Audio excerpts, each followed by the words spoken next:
మీరు ఫోన్ చేస్తారా అంటే కొద్దిగా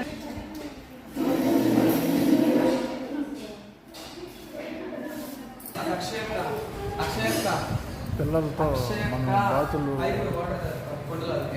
మేపుతున్న వారిని దగ్గర నుంచి తీసుకొచ్చిన వారితో మనం ఈ ఆశ్రమంలో పిల్లలతో సత్యవతమ్మ గారు నేను విడిచిపెట్టేటప్పుడు ఇక్కడికి వచ్చి ఫోన్ చేయడం జరుగుతుంది.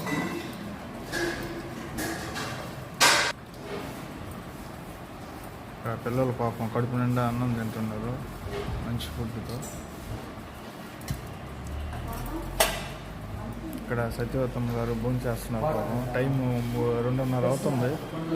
నిన్నటి నుంచి ఆహారం కూడా సరిగా లేని పరిస్థితి. వీళ్ళని ఏ విధంగా పట్టుకోవాలని ఒక ఇదితో పాపం రాత్రి నిద్ర కూడా లేదు ఆమెకి.